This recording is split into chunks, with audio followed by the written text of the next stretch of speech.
So हामीले चाहिँ आफैबाट start गर्दैछौँ बार्बर्स अफ नेपाल भन्ने इभेन्ट गरेर। त्यसमा चाहिँ हाम्रो स्किलहरू सो गरेर जस हामी नेपालको बार्बरहरू पनि एक्जिस्ट गर्छ है, हामी पनि ग्लोबल स्टेजसम्म जान सक्छ है भनेर एउटा हामीले भिजन मात्र राखेको हो। जे पनि हुनसक्छ। हेटौडाको एउटा सानो टाउनबाट आएको केटाले यति गर्न सक्छ भने anyone can do it guys.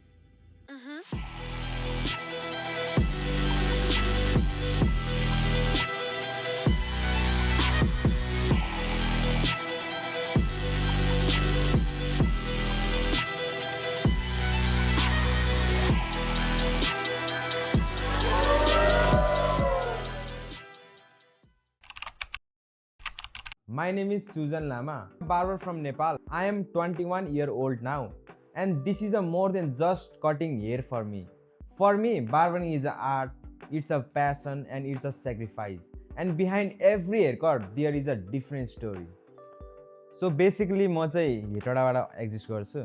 So मैले मेरो जर्नी चाहिँ 19 वर्ष हुँदाखेरि चाहिँ हेटौडामा 19 सलोन भनेर एउटा सलोन खोलेको थियो, त्यहाँबाट स्टार्ट गरेको थियो। सो हेटौडामा हुँदाखेरि चाहिँ मलाई जुन लेभलको यो काठमाडौँ आएर त्यो सेल्फ बिलिभ छ नि त, त्यो चाहिँ मलाई थिएन कि हेटौडा हुँदाखेरि चाहिँ मैले गर्न सक्दिनँ कि जस्तो फिल हुन्थ्यो। बट म काठमाडौँ आइसकेपछि चाहिँ आई क्यान डु इट भन्ने टाइपको भएको छ। म चाहिँ जे पनि गर्न सक्छु, अलि म चाहिँ अचिभ गर्न सक्छु, मेरो पोटेन्सियल चाहिँ योभन्दा नि अझै छ जस्तो चाहिँ मलाई काठमाडौँ आइसकेपछि त्यो फिल भयो कि। सो बार्बर्स अफ नेपाल गर्नुको अर्को मेन रिजन भनेको अब आउने यङ्स्टरहरू छ नि त, सो त्यो यङ्स्टरहरूलाई चाहिँ हामीले कसरी हुन्छ राइट पाथ देखाउनु हो क्या। सो अहिलेको यङ्स्टरहरूमा म पनि देख्छु, म अहिले क्लास पनि दिइरहेको छु। सो अहिलेको यङ्स्टरहरू चाहिँ हामीलाई पनि सरपास गर्ने खालको छ क्या, हामीलाई पनि जस्ट हामीभन्दा पनि खतरा निस्किने टाइपको। सो उनीहरूलाई चाहिँ एउटा रोड म्याप होस् भनेर चाहिँ हामीले बार्बर्स अफ नेपालले चाहिँ हाम्रो ट्यालेन्ट स्किलहरूलाई चाहिँ एउटा प्लेटफर्म पनि दिन्छ, अनि एउटा ग्लोबल स्टेजसम्म जाने एउटा पोटेन्सियल पनि क्रिएट गर्नलाई चाहिँ हामीले बार्बर्स अफ नेपाल स्टार्ट गरेको हो। फर्स्ट अफ अल त मैले एउटा बार्बर सपमा काम गरेँ लगभग 6 महिना जति, अनि त्यसपछि चाहिँ मैले आफ्नै गर्ने भनेर सोचेँ। आफ्टर +2 म कम्प्लिटली यही फिल्डमा आएँ। 19 वर्षको एजमा मैले आफ्नो सलोन स्टार्ट गरेँ, 19 सलोन। बट डिप इनसाइड मलाई ठुलो गर्न मन थियो। न्यू एज बार्बर ब्याटलमा पार्टिसिपेट भएपछि मलाई अझै एक्स्ट्रा गर्न मन लाग्यो, मतलब आई क्यान डु जस्तो फिल भयो। सो त्यसपछि हेटौडाको बार्बर सपलाई मैले सेल गरेर काठमाडौँ इन्टर भयो। अनि यो 19 स्टुडियोको जर्नीलाई चाहिँ मैले कन्टेन्ट क्रिएसनको थ्रु चाहिँ मैले सो गर्न खोजेँ, अनि त्यो कन्टेन्ट क्रिएसन चाहिँ अरू मान्छेहरूले एकदमै मन पराइदिनु भयो क्या। सो मैले 19 स्टुडियो किन खोलेको भन्दाखेरि नट फर मनी, मतलब पैसा ओरिएन्टेड भएर खोलेको त हुँदै होइन। सो मैले मेन खोल्नुको रिजन चाहिँ मेरो ग्रोथ कतिको रहेछ त, मेरो पोटेन्सियल कतिको रहेछ, एक्लै कतिको चाहिँ मैले गर्न सक्दो रहेछ भनेर चाहिँ मैले स्टार्ट गरेँ हो। सो 19 स्टुडियोको अर्को मोटिभ भनेको नि म जस्तै यङ्स्टर, हङ्ग्री, हट ब्लडेड यङ्स्टरहरूलाई चाहिँ एउटा राम्रो पाथ देखाउने, अनि उनीहरूको ड्रिमलाई अचिभ गर्नलाई चाहिँ मेरो थ्रुबाट सजिलो होस् भनेर चाहिँ मैले 19 स्टुडियो खोले हो। सो त्यो कुरा भइ पनि रहेछ, अझै पनि त्यसलाई एक स्टेप फर्दर लानलाई चाहिँ मैले बार्बर्स अफ नेपाल भन्ने एउटा इभेन्टको थ्रु गर्न खोजेको छु। बार्बर्स अफ नेपालले पनि सेम त्यही काम गर्छ, but in a big stage, अरूलाई झन् मौका दिन्छ। सो सुरुमा चाहिँ हामी आफैबाट चाहिँ यो बार्बर्स अफ नेपालको इभेन्टमा चाहिँ हामी आफै पर्फर्म गरेर चाहिँ देखाउँछौँ। त्यसपछि अरू यङ्स्टरहरूलाई चाहिँ इन्सपायर गर्छौँ, हामी जस्तै गर्न सक्छौँ, हाम्रो स्किल्स बाहिरसम्म जान सक्छ भनेर। सो त्यही हो। सो मैले त हेटौडाबाट यहाँसम्म आएर गर्न सक्यो भने तपाईँहरूले पनि गर्न सक्नुहुन्छ।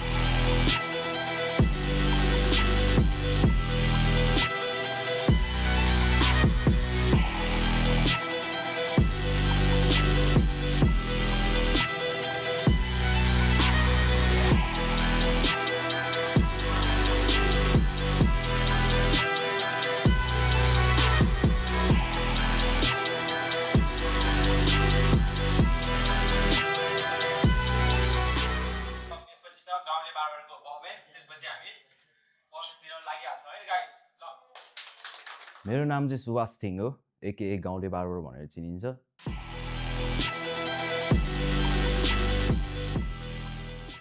मेरो उमेर चाहिँ अहिले 20 वर्ष भयो र म यो फिल्डमा हिँडेको 8 महिना जति भयो। 8 महिनामा चाहिँ मैले सिक्नुपर्ने कुराहरू धेरै सिकिसके पनि र अझै कति सिक्नुपर्ने बाँकी पनि छ। अनि खासमा भन्नुपर्दाखेरिमा मेरो जर्नी चाहिँ यसरी स्टार्ट भएको हो कि सो म +2 गर्दा गर्दै बार्बरिङ गर्छु भन्ने सोच आयो। अब अरूमा काम त के गर्नु जस्तो लाग्यो, सो म चाहिँ अब स्किल्स डेभलप गर्नुतिर लागेँ कि। अब म बार्बरिङ त गर्दै थिएँ भर्खर भनौँ न, तर पनि गर्दै थिएँ तर के सोच्यो भन्दाखेरिमा मैले चाहिँ लगभग म अब काठमाडौँ जान्छु, काठमाडौँ गएर चाहिँ ग्रल्सको हेयर कटिङ सिक्छु भनेर चाहिँ म काठमाडौँ आएको खासमा। तर गर्दै जाँदा भिडियोहरू पनि बिस्तारै बुस्ट हुँदै गयो, राम्रो हुँदै थियो। यसपछि के गर्ने गरिदिउँ न त भनेर अब हाम्रो 19 स्टुडियोको जर्नी पनि स्टार्ट त्यहीँबाट भएको खासमा भन्नुपर्दाखेरि। सो दुईजना होस्टेल बस्थेँ, होस्टेलमा चाहिँ अलिअलि कुराहरू त्यस्तै हुन्थ्यो, अब के गर्ने कसो गर्ने भन्ने टाइपको हुन्थ्यो। अनि हामीले सोचेँ तर 19 स्टुडियो खोलौँ अनि एउटा ब्रान्ड बनाऊ कल सेक्सी, गऱ्यो भने चाहिँ हुन्छ भन्ने टाइपको हो कि। त्यसरी भएको खासमा गर्दै गयो। अब ब्रान्डहरू पनि बन्यो, क्लोदिङ पनि छ हामीसँग, अब प्रोडक्टहरू झर्दैछ बिस्तारै बवाल हुँदैछ, गर्दैछु, अझै गर्नु बाँकी नै छ। म चाहिँ नेपालको बिगेस्ट प्लेटफर्ममा पर्फर्म गर्ने सोचिरहेको छु। सो त्यो प्लेटफर्म चाहिँ हो the new age power battle. So हेरौँ के हुन्छ। म 8 महिना सिकेर त यस्तो सोचिरहेको छु। सो तपाईँहरूले पनि गऱ्यो भने सकिन्छ है। तपाईँहरू पनि हुनुहुन्छ होला कतिजना बार्बर्सहरू, प्राय धेरै छन् अहिले बार्बर्सहरू पनि। सो गर्दै जानुहोस्, राम्रो गर्नुहोस्, सोच राख्नुहोस्, एउटा आफ्नो एम राख्नुहोस्, गर्नुहोस्, बवाल हुन्छ, बवाल गर्नुपर्छ। हामीले हो गर्ने, अरू कसले गर्छ त? सबैजना मिलेर गऱ्यो भने राम्रो हुन्छ भनौँ न। बार्बरिङ कल्चरलाई चाहिँ अलिकति प्रमोट गर्नतिर लाग्ने। हामीले चाहिँ केमा हेरिरहेको छौँ भने पेसाको रूपमा हेरेको छैनौँ कि, आफ्नो स्किल्सलाई अलि सुधारौँ, अनि त्यसपछि अलि राम्रो गरौँ, खतरा बनाऊँ, अनि नेपाललाई पनि अगाडि बढाउँ र अब यो कल्चरलाई पनि अलिकति प्रमोट गरौँ भन्ने सोचमा हो। त्यो कल्चरलाई पनि प्रमोट गर्नु पऱ्यो नि, देखाउनु सक्नु पऱ्यो नि त हामीले पनि। बाहिरतिरको मान्छेहरूको हेर्दाखेरि वाउ भन्छ, अब बाहिरको मान्छेले हेरेर चाहिँ नेपाल वाउ भन्ने टाइपको हुनु पऱ्यो कि। सँगै मिलेर अगाडि बढौँ, त्यही भन्न चाहन्छु म चाहिँ। म पनि गर्दैछु, तपाईँहरू पनि गर्दै हुनुहुन्छ, अफकोर्स सक्नुहुन्छ। हामीले काठमाडौँबाट गरिरहेछ, तपाईँहरू हेटौडाबाट गर्नु, उहाँले हेटौडाबाट गरिरहेछ, तपाईँहरू दाङ, झापा, विराटनगर हुन्छ नि। अब ठाउँबाट सब ठाउँबाट एकैचोटि मिलेर गऱ्यो भने चाहिँ बवालै हुन्छ कि। मेरो पर्सपेक्टिभ चाहिँ है यो चाहिँ है फेरि है। सो त्यही भएर हामीले चाहिँ यो बार्बर्स अफ नेपाल भन्ने इभेन्टलाई चाहिँ हामीले गर्न खोजिरहेको पनि छौँ। अबको अपकमिङ बार्बर्सहरूलाई चाहिँ म के भन्न चाहन्छु भन्दाखेरिमा, गर्नुहोस्। तपाईँहरूको सिक्ने रहर छ भने, कोही सिक्दै हुनुहुन्छ भने, कोही सिकेर भर्खर गर्दै हुनुहुन्छ भने गर्नुहोस्, बवाल हुन्छ, राम्रो हुन्छ है। चिनाउने हो तपाईँहरूले नै। म यो ठाउँसम्म आउनको लागि चाहिँ मेरो मम्मी बुबाको पनि ठुलो हात छ, अनि फ्यामिलीले मलाई सक्दो सपोर्ट गर्नुभएको छ, त्यसको लागि एकदम धेरै धेरै थ्याङ्क्स, माया छ, थ्याङ्क यू।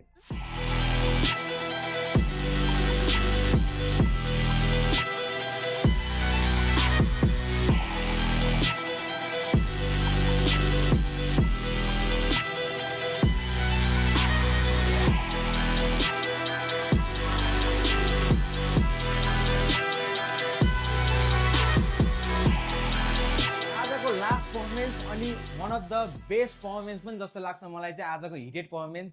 सो म बोलाउन चाहन्छु Amit Lama, also known as Kali Barber. Welcome गरौँ, round of applause, let's go.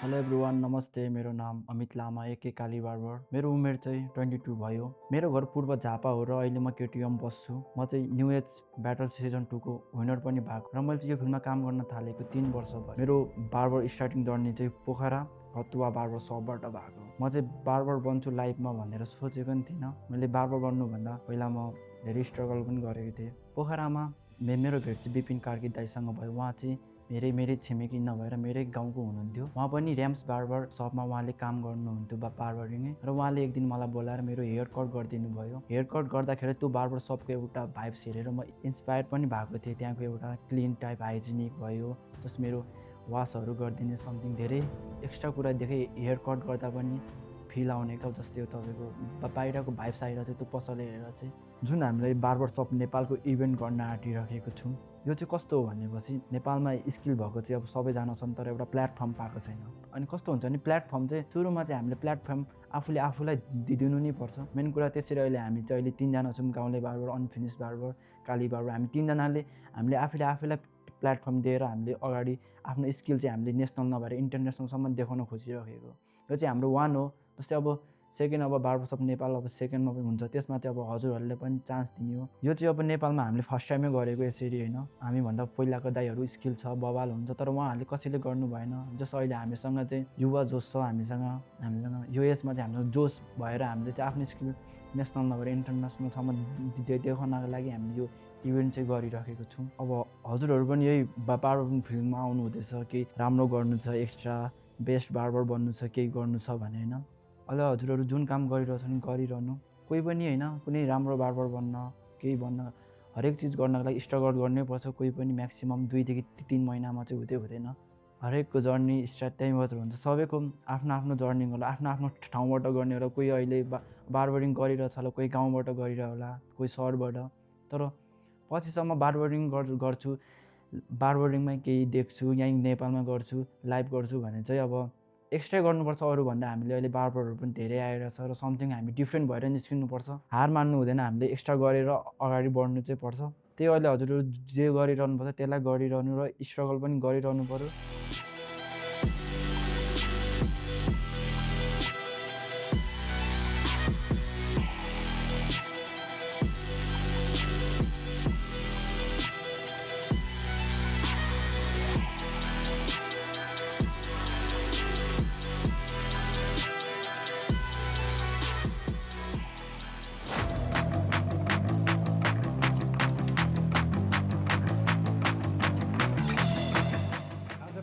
हाम्रो स्टार्टिङ थियो, तर आगामी दिनहरूमा योभन्दा पनि भव्य तरिकाले हामी अगाडि बढ्नेछौँ।